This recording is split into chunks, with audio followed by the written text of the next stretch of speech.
Alright, what's good YouTube? This is Trey here from Team Hotheads, and today we got Scott bringing us a Ritual Beast deck profile for the post-February 2018 ban list. I'm not too keen on this deck or this archetype in general, so without further ado, I'm going to let the resident Ritual Beast player Scott take over. He's going to walk us through it. Alright, so most Ritual Beast decks are basically the same. So we're going to start out with Triple Elder. Elder is when he's normal summoned, he allows you to extra normal summon of a Ritual Beast monster. It's not an activated effect. It just happens. Like you would normal summon him, then most of the plays normal summon Hawk, and Hawk, you go from there. Most Ritual Beast players will say he's probably the most important card. Between him and Hawk, it kind of just sets the precedent of the deck. So 3 of him. Next up, the second most important, well, third actually, Double Winda. Winda's effect is when she's destroyed by your opponent's battle by card effect or battle, you get a special summon a Ritual Beast monster from your deck or extra deck face up to the field. So she's also really good when if you have a board that you really can't crack, you would summon her, crash in, then special summon Ultigaya Pelio, and get hit, just go off with him. He's 3,200. So 2 of her. Next up, you want to play 2 Wind. Wind's effect is when she's normal summon, you get a special summon a Ritual Beast monster from your banish zone. All Ritual Beast monsters have the same effect. They can only special summon once per turn. So you would use her target, say like a Hawk or a Rapengu that's banished, special summon them, activate their effects, and just go from there. Next, we play Double Laura. Laura's effect is same thing with Wind, but she summons from grave. She just special summons from grave, and basically that's it. Is that on like summon or? Yeah, that's on summon. When she's normal summon, she special summon a Ritual Beast monster from grave. Next up, I play 1 Zephyr Pilica. He's basically the same as Laura. Like, she special summons from grave on her summon. So, do you ever use this thing scale effect or no? No, you legitimately would never use her scale effect. Okay. Yeah, so that's it for the Tamers. Next up, like the OG important card, Triple Hawk. Hawk is basically Gold Sark. On his summon, you can banish any Ritual Beast card from your deck to the banish zone. Basically, like Gold Sark comes back during the second standby phase, but most of the time the card never lasts the second standby phase because you're special summoning, fusion summoning with the card, and just going off with different plays. So 3 of him.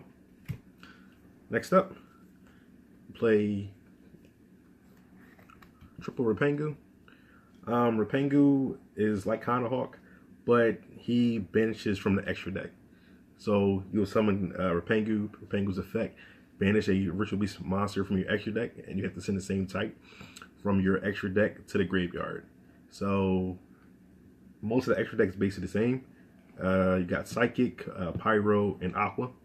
So you will banish the extra deck monster, then send the same type to grave. So he's really good. Next up, we play Double Pelio. Pelio's effect is, as a quick effect, during your player's turn, banish a Ritual Beast card from your graveyard to increase the attack of all Ritual Beast monsters by 500. And that's just not on the field. So if you summon another Ritual Beast monster, he will get the boost too. So that's a permanent effect. It lingers. Yeah. Lingers. Okay. And the 1 Pelifin. Pelifin's effect, you can banish a Ritual Beast card from your hand and target a card in the field and spin it back to your opponent's hand. Yeah, the effect is okay, but again, you say it'd be better if it didn't target, right? Yeah. So that's it for the monsters. Next up is the spells. We play Triple Gold Sark. Triple Gold Sark is really good because most of the time we want our stuff banished. I don't care about it being banished. I would rather have it banished in graveyard. So Triple Gold Sark. Next up, the one-ofs, 1 DeFi and 1 E-Telly. E-Telly targets are basically Laura, Wind, and Elder. Tamers. Yeah. No, because you have a level 4 tamer too. So you got Wynn, Laura, Elder, and Zephyr and D5 because most decks nowadays don't know what to do against D5. So, yeah. Next up, we have the traps. I'm playing 3 of probably the best trap card for us, and that is Ritual Beast Steeds. Steeds' effect is it destroys monsters up to the number of Ritual Beast monsters I control. So basically, you activate Steeds, you have your fusion, you would defuse, grab 2 from your bandit zone. Now you have 2 monsters to destroy your opponent's side of the field instead of 1. Like, this is probably the best one, and it's non-targeting. So that's probably the best part about it. Just the fact it doesn't target. Non-targeting destruction is always great. Next up, we have double ambush. Ambush allows you to special summon a Ritual Beast Tamer and a Ritual Beast monster from your graveyard or bandit zone to the field. So these are just extra bodies on the field for Steeds to be able to pop extra cards on the field too.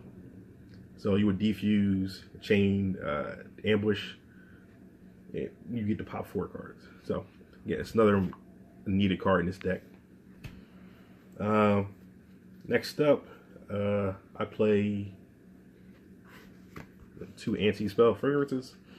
It's really good nowadays for the simple fact that pendulum decks are still alive, and it helps against like random board wipes of Raigeki and Dark Hole and stuff like that. So it helps keeps this deck competitive. So next up, I'm playing probably like one of my favorite trap cards ever, Torrential Tribute, especially when one of our extra deck monsters. You would Torrential. The effect is your opponent would normal summon. You would chain Torrential Tribute. Then you would defuse. Since it resolves backwards, your opponent's monster would go, and then your defusion would activate, and you'll still have your monsters on board while you just wipe your opponent's board. So it's really good. Next up, I'm playing one macros. Most decks legitimately can't play the macros. I just top forward one of my locals with it. Being a true Draco player, couldn't do anything. Like once I dropped macros on board, like he was stuck. Being an Inferno player, the same thing. Once I got macros on board, they legitimately can't do anything anymore. Also play one Imperial Order also. Same thing, another floodgate that's hard to get around if you're not playing correctly. So if I have floodgate, Macros Cosmos and Imperial Order on there, it's kind of rare. GG for pendulum players. Yeah, basically. Next, I played this Solemn Brigade, which is Judgment, Warning, and Triple Strike. Jesus. Judgment just says it knows it everything. I'm happy we got Judgment back. Like, it's needed. So, that's it for the traps. Off to my extra deck.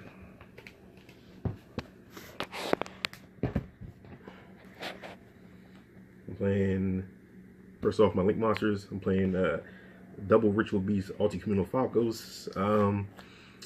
Her effect is she can, when she's Link summoned, she can banish a Ritual Beast card from my graveyard. It allows me to extra normal summon.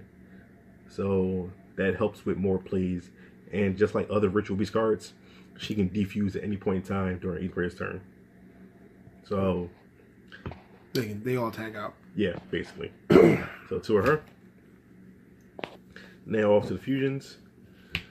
Probably one of the best fusions ever. I wish we at least got him back at 2. Who's this guy? Oh, Ritual Beast Hawk. He's the searcher of the deck. He does everything. There's a reason why he's at 1, because if he wasn't at 1, it would be ridiculous. We would still have 10-minute turn of Hawk on board. So hopefully we can get him back to 2 one day, maybe even 3, but about that. Next up, we play one Alti Apelio. I've been debating on running 1 or 2 of him. I'm liking 1 right now because I kind of don't want to see him early game. Kind of want to see him mid-late game for the simple fact that when he swings, he's unaffected by everything. So I was playing a weathery player. He cut his attack in half, but without realizing that once I swing, his attack goes back to normal. So, yeah. Next up, we play a double Alti Pedalfin. I kind of like Pedalfin too. Like, I really don't go into it that often, but she's clutch when you need board wipes. So, 2 Alti Pedalfin. Next up, playing 2 Alti Apelio. Just like Judgment, Alti Apelio says no to everything. He basically says I pitch a Ritual Beast card from my hand to the bandit zone, and monster spells and traps negate and destroy. So, and he's easy to get out, especially with Winda. Next, I'm going to my Exceeds. I'm playing 1 Dweller because I don't like dinos, I don't like Inferno players. Also play 1 Tornado Dragon. Just to kill back row. 1 Baguska. Self-explanatory. 1 Lightning Shidori. Thinking about cutting this. I legitimately rarely ever go into him. I also play 1 Totem Bird. I just picked him up. I haven't tested him out yet, but from all instances, he should be good in this deck. And I am playing the Lightning package. Alright. You want side deck too? If you'd like, yeah, it's up to you. Side deck is up to personal preference, but this is what I was running this weekend. A double wire attack for evenly matched. Time Pendulum Graph. Yes, Time Pendulum Graph too. Playing triple Mind Crush. This for again evenly matches Time Pendulum Graph. Just because I don't want to see any of this stuff. 4 wipes, 1 Dark Hole, 1 Regeki.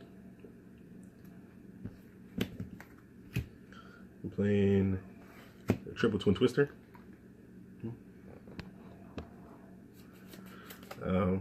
Again, just more back row hate.